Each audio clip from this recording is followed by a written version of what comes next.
Ever made one of those choices that just like snowballs into something massive? You know, the kind that changes everything. Oh, yeah. Well, that's what we're looking at today. Yeah. Genesis chapter 25, Jacob and Esau. Lots of family drama. Huge consequence. Legacy-defining moments.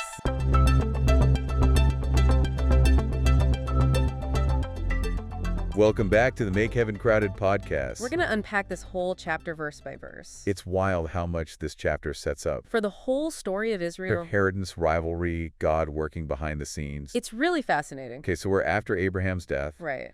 He's got Isaac, his son with Sarah. Right. But also other sons from Keturah. Blended family. And right away, verses 1 through 4. We see that God is keeping his promises. Okay. Abraham's other kids get gifts. That's nice. But the covenant, that special agreement with God, right, stays focused on Isaac. So, like, even though he had other kids, yeah, Isaac's line is the important one. Exactly. What about those other sons, though? Oh, they go on to be pretty important. Really?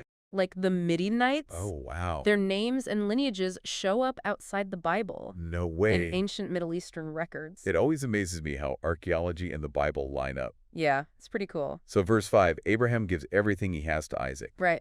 That seems like more than just an inheritance. He is. What's the big deal about that detail? It really emphasizes that Isaac is the chosen heir. He's the one carrying the promises forward. Like a legal declaration, Isaac's the guy. Precisely. And this also connects back to a bigger theme. Which is? God's blessings. They're not earned. Nope. They're given because of God's plan. By grace. Isaac didn't do anything to deserve this. God just chose him. God's in control. Which is good, because I'm not. Me neither. Okay, so verses 7 through 11, Abraham dies.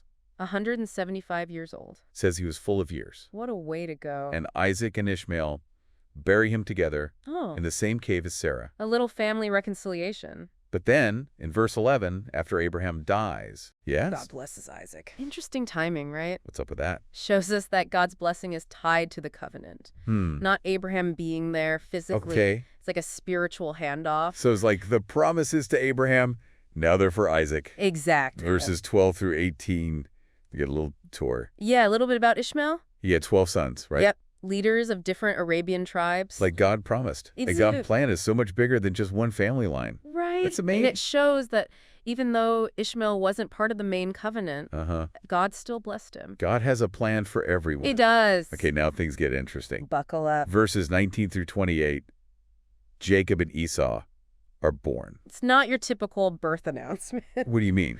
Well, first, Isaac was 40 when he married Rebekah. Okay. But she couldn't have children. Oh, just like Sarah. Just like Sarah. 20 years they prayed for a child. Wow. God's timing is rarely our timing. Talk about a test to fail. Right. It also foreshadows the wait for the promised land. Whoa, I didn't catch that. It's like God's dropping hints all over the place. So much meaning in every little detail. Right.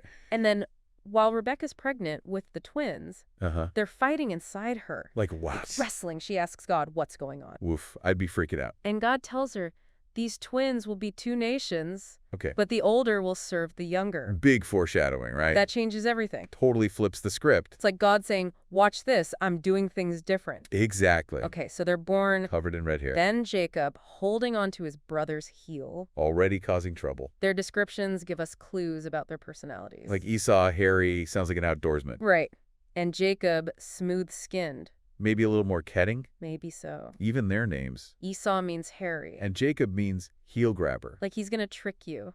Oh, man. And remember, Isaac was 60 when they were born. They waited so long for these kids. And now this prophecy throws everything off. God's ways are not our ways. Nope. Trust the plan, even when it doesn't make sense. Sometimes it's hard. Yeah. Okay, so the boys grow up.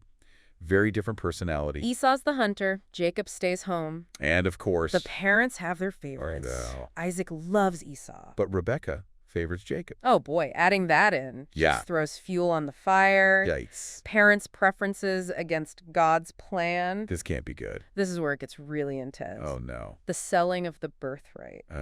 Oh, we got to save that for next time. Yeah, things are about to get wild. Back again on the Make Heaven Crowded podcast, and whoo boy, are we about to see history change? Seriously, though, verses 29 through 34. The birthright, right? Esau selling it. It's shocking, and I feel like there's so much more to it. Absolutely. So Jacob's cooking some stew. Right. Esau stumbles in from hunting.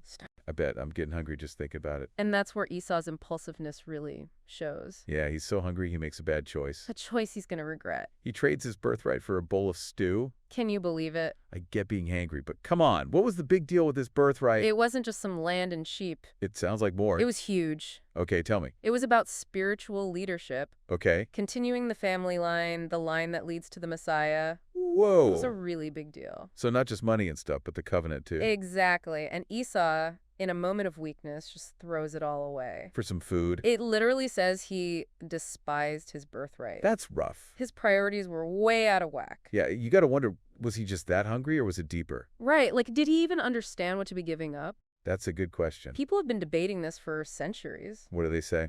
Well, some think Esau, being a hunter, just didn't value the spiritual stuff. Others think his hunger represents a deeper spiritual hunger. Trying to fill it in the wrong way. Exactly. It's like a warning for us. Right. We all have those moments of weakness. Where we pick the easy thing over what really matters. Instant gratification instead of the long game. What are we willing to trade away? It makes you think Career, money, comfort. over our relationship with God. His promises. Exactly. Big questions. Big questions. But back to the story, Jacob sees his chance. He knows how important the birthright is. Even if Esau doesn't. And he makes Esau swear an oath. To make it official. Jacob's playing the long game. And those ripple effects, right? Huge consequences down the line. From one choice, made in a moment of weakness. Or ambition, you could say. What about God, though? Did God plan this? You mean knowing Esau would mess up? Yeah, or was it totally Esau's fault? Another age-old question. Is it fate or free will? It's a theological debate that just keeps going. But I think the text shows us both sides. Yeah. God said the younger would rule, right? Right. But Esau still had a choice. To honor or disregard. God has a plan, but we're part of it. Exactly. Like a dance. Between destiny and freedom. Powerful stuff. It's both empowering and scary. Yeah, knowing we have choices that affect everything. Not just us, but future generations. And maybe we're not trading birthrights for stew. But we are making choices All the time. that shape our spiritual future. What are your priorities? Are we giving up something eternal for something temporary? Something to think about? So we've seen impulsiveness, legacy, consequences. Esau really messed up. But this is only the beginning. Oh, yeah. This rivalry is going to get worse. Oh, it gets much worse. And God's plan. It keeps unfolding. In the ways we don't expect. Stay tuned for part 3. To see what happens next. We're back, Make Heaven Crowded podcast, and things are really heating up in Genesis chapter 25. You said it. The drama just keeps coming. So we've got God passing the covenant down to Isaac. Right. That crazy prophecy about the younger ruling the older hands. Yeah. And Esau sold his birthright for a bowl of stew. What a move. Now, in verses 35 through 40, we see how that choice, Really affects everything. not just the brothers, but their parents, too. And the nations they represent. It's all That's connected. So what happens next?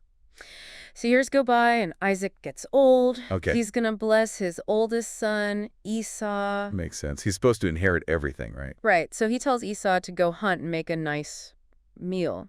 Like a last meal kind of thing. I guess you could say that. Oh, but Rebekah overhears this. Oh. And she knows about God's prophecy. She remembers Jacob's supposed to get the blessing. And she's not going to let that go. No. So she tells Jacob to trick his dad.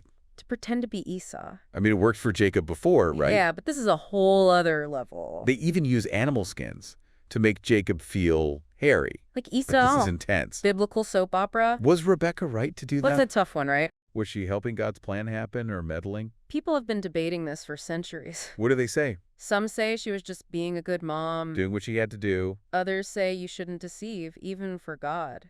I could see both sides. Yeah, it's not black and white. And the text doesn't tell us what's right or wrong. It just shows us what happened. And lets us figure it out. It makes us think about how humans mess up and how God still works through it all. Okay, so Jacob tricks Isaac, gets the blessing. Yeah, Isaac's old. He can't even see well. But then Esau comes back With the food. and finds out what happened. Oh, man. That's got to be The awkward. text says he cried out. With an exceedingly great and bitter cry. That's heartbreaking. It is. Real pain and consequences. Even in these old stories, They're still human, Isaac realizes he messed up. but it's too late. He gives Esau a lesser blessing. One that talks about conflict and being ruled. Oof. Their relationship has changed forever. Do you think it would have been different? If Esau had valued his birthright, Yeah, maybe our choices lead to consequences we don't expect. for sure. Okay, last part of the chapter, verses 41 through 46. The fallout. Esau is pissed. Yeah, he wants to kill Jacob. Yikes. Rebekah tells Jacob to run away To her brother Laban, until things calm down. the whole family's messed up. Deceit, rivalry, anger. Even God's chosen people have problems. It's true, but God still has a plan. So hopeful, right? Yeah, even when we mess up, God can work through it. His grace is bigger than our mistakes. So Genesis chapter 25. Inheritance, rivalry, choices, family. God working behind the scenes. A lot to think about. What stands out to you? What can you apply to your own life? Go check out our YouTube, Make Heaven Crowded, to see the whole chapter visualized. And leave a comment. Let us know what you think. Share this with a friend. Thanks for joining us on this deep dive Into Genesis chapter 25. 25.